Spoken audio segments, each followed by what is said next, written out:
바로 책 읽어드릴게요. 오늘부터는 나는 논어를 만나 행복해졌다. 이거 읽어드릴게요. 고생 많으셨어요. 28페이지입니다. 더 큰 만족을 원한다면 허기진 상태로 머물러라. 공자가 말하길 묵묵히 아는 것, 배움을 실증내지 않는 것, 사람을 가르치기를 게을리하지 않는 것, 이것 중에 나에게 무엇이 있겠느냐.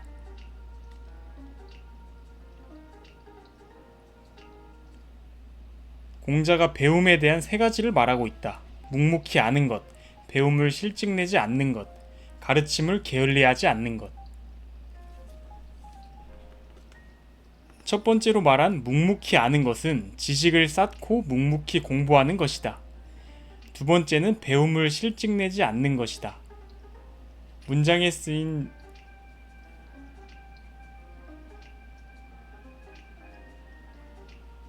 염은 고문에서 싫다는 뜻으로 해석하기도 한다. 가령 어떤 물건이 지나치게 많아져 귀찮고 싫어지는 상태를 염으로 표현했다. 따라서 배움을 실증내지 않는 것은 배운 것이 너무 많아도 실증을 내지 않는다는 것을 말한다. 즉 언제나 배우고자 하는 의욕이 넘치는 상태인 것이다. 세 번째, 가르치기를 게을리하지 않는 것은 다른 사람을 가르치는 것을 고생이라 생각하지 않는 태도를 말한다. 사람을 가르친다는 것은 결코 쉽지 않은 일이다.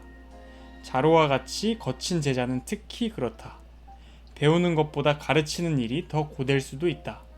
하지만 공자처럼 배움을 즐기는 경지에 오른다면 가르치는 것도 즐길 수 있다. 배움을 실증내지 않는 것과 가르치기를 게을리하지 않는 것은 끈기가 필요한 일이다. 공자는 자신이 성인을 만난 적이 없고 어진 사람을 본 적도 없다고 말했다. 성인과 어짐의 경지는 너무 높아서 평생 노력해도 이르지 못할 수 있기 때문이다. 끈기가 있는 사람은 한결같은 사람을 말한다. 배움을 실증내지 않고 가르치기를 게을리하지 않는다면 그 사람은 끈기를 가지고 있다고 말할 수 있다.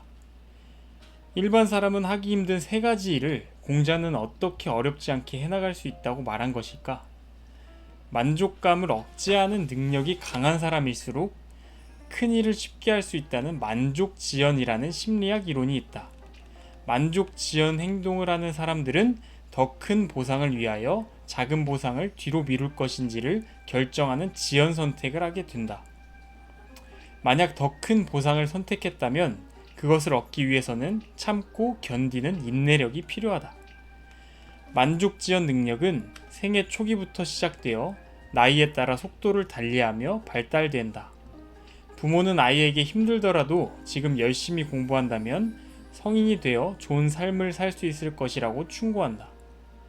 아이들 대부분은 그 사실을 알고 있지만 모두가 그렇게 행동하는 것은 아니다. 만족지연 능력이 높은 아이들만 공부에 매진할 수 있는 것이다. 만족감을 지연하는 힘은 아주 중요한 능력이다.